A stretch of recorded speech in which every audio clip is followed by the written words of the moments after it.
Assalamualaikum warahmatullahi wabarakatuh. Kami dari kelompok 1 yang beranggotakan Muhammad Gurdan Rais, Muhammad Fahrian, Maisarah, Siti Maisarah, dan Eka Sulistiani ingin menyampaikan laporan anak dengan spektrum autis dengan judul identifikasi anak dengan spektrum autis dan layanan intervensinya pada masa pandemi COVID-19 di SLB Plus Madana Dunia dengan dosen pengampu Bapak Dr. Imam Yuwono MPD dan Ibu Dewi Ekasari Kusumastuti MPD. Identitas anak. Nama anak Tijol Nicholas Moses. Nama panggilannya adalah Moses. Tempat lahir Tanah Grogot, Kabupaten Pasir. Tanggal lahir 7 September 2011. Jenis kelamin laki-laki, agama Kristen. Anak ke-1, status anak adalah anak kandung. Alamat Kompleks Surya Gemilang Blok B Jalur 3. Riwayat kelahiran. Untuk penyakit pada masa kehamilan ibu terdapat penyakit emah dan usia kandungan normal 9 bulan. Riwayat proses kehamilan juga normal dan penolong saat kelahiran yaitu bidan. Dan gangguan saat bayi lahir ada terjadi pendarahan dari pembukaan 6 sampai pembukaan 10 dan air ketuban harus dipecahkan dengan bantuan dokter. Berat bayi 3,3 kg dan panjang bayi 55 cm. Tanda-tanda kelainan pada bayi yaitu anaknya rewel dan nangis-nangis, tidak bisa tidur dengan nyenyak, dan harus digendong serta diayun terus baru bisa tidur. Konsep dasar anak dengan spektrum autis. Definisi autis. Autis merupakan salah satu kelompok dari gangguan dan keterlambatan dalam bidang kognitif, komunikasi, ketertarikan, dan interaksi sosial dan perilakunya. Autis berasal dari bahasa Yunani yang berarti sendiri. Anak autis seolah-olah hidup sendiri di dunia mereka. Mereka menghindari atau tidak respon terhadap kontak sosial dan lebih senang menyendiri. Autis adalah gangguan perkembangan pervasif pada anak yang ditandai dengan adanya gangguan dan keterlambatan dalam bidang komunikasi, gangguan dalam bermain, bahasa, perilaku, gangguan perasaan dan emosi, interaksi sosial, perasaan sosial, dan gangguan dalam perasaan sensoris. Layanan pendidikan anak dengan spektrum autis. A. Kelas transisi. Kelas ini bertujuan untuk anak dengan kebutuhan khusus termasuk anak autis yang telah terapi terpadu dan terstruktur. Program kelas transisi ini bertujuan membantu anak autis dalam mempersiapkan transisi ke bentuk layanan pendidikan lanjutan. Dalam kelas transisi ini akan digali dan dikembangkan kemampuan, potensi, minat anak sehingga akan terlihat gambaran jelas mengenai tingkat keparahan serta keunggulan anak yang merupakan karakteristik fisik dari tiap individu. B. Pendidikan inklusi. Program pendidikan inklusi dilaksanakan pada sekolah reguler yang menerima anak autis. Karakteristik program ini adalah anak yang sudah mampu mengendalikan perilakunya sehingga tampak berperilaku normal, berkomunikasi dan berbicara normal, serta mempunyai wawasan akademik yang cukup sesuai dengan anak seusianya. C. Pendidikan terpadu. Dalam hal ini, secara teknis, pelaksanaan kegiatan belajar mengajar dalam pendidikan terpadu memerlukan kelas khusus yang hanya akan digunakan oleh anak autis jika anak tersebut memerlukan bantuan dari guru pendamping khusus atau guru pendamping. D. Sekolah khusus. Sekolah ini diperuntukkan khusus bagi anak-anak autis, terutama yang tidak memungkinkan dapat mengikuti pendidikan di sekolah reguler. Anak sekolah ini sangat sulit untuk dapat berkonsentrasi dengan adanya distraksi di sekeliling mereka. Pendidikan di sekolah difokuskan pada program fungsional seperti bina diri, bakat, dan minat yang sesuai dengan potensi mereka. Ya, instrumen identifikasi Charles. 1. Hubungan dengan orang lain atau kemampuan bergaul. Yang kedua, imitasi. Yang ketiga, respon emosi. Yang keempat, penggunaan tubuh. Yang kelima, penggunaan objek. Yang keenam, adaptasi terhadap perubahan.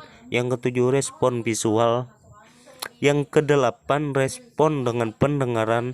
Yang ke-9 konsep penciuman dan sentuhan. Yang ke-10 takut atau gelisah. 11 komunikasi verbal. Yang ke-12 komunikasi nonverbal.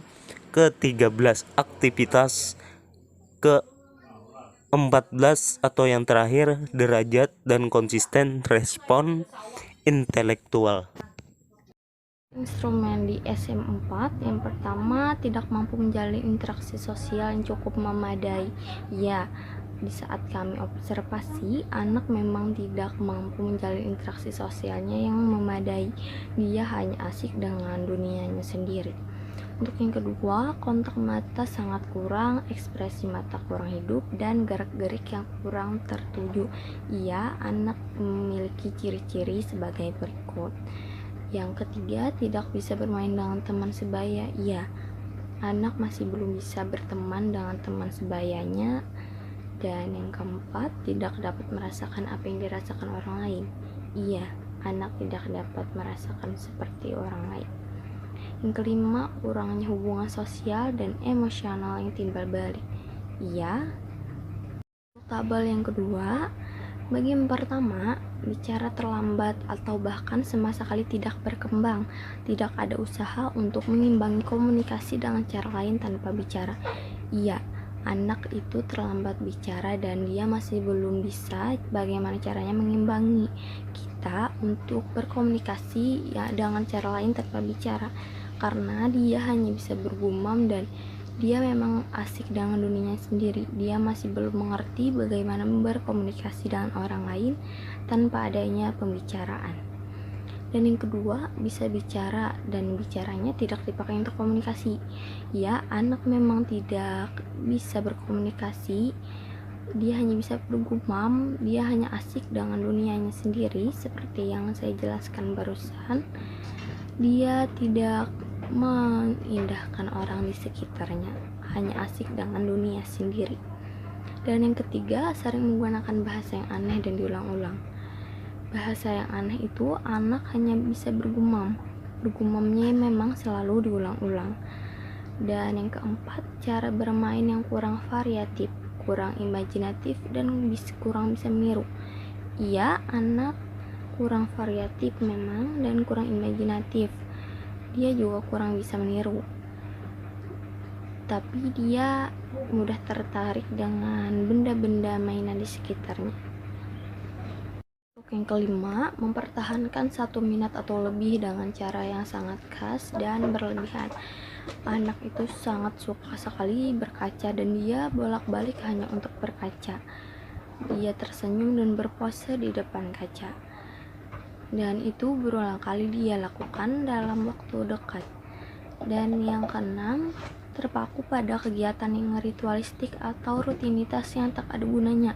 Anak sangat suka dengan benda-benda di sekitarnya. Dia cepat tertarik pada benda-benda sekitarnya, seperti saat itu gelang maupun pulpen, hal-hal yang baru dilihatnya.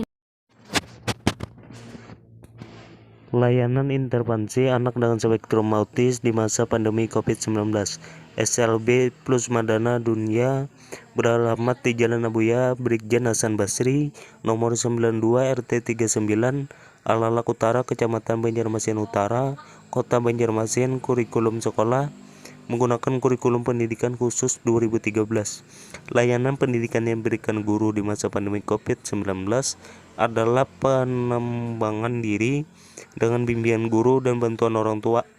Media pembelajaran yang digunakan saat pandemi COVID-19 adalah menggunakan media WhatsApp yang dibimbing oleh guru di sekolah dan diawasi oleh orang tua di rumah.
Kesimpulan, cara pengidentifikasian anak dengan spektrum autis menggunakan DSM-4 dan CHARS. Anak yang kami identifikasi merupakan anak autis dengan kategori sedang, di mana skor CHARS-nya mendapat angka 43 poin, dan dari hasil identifikasi menggunakan DSM-4, anak tersebut termasuk dalam kategori anak autis.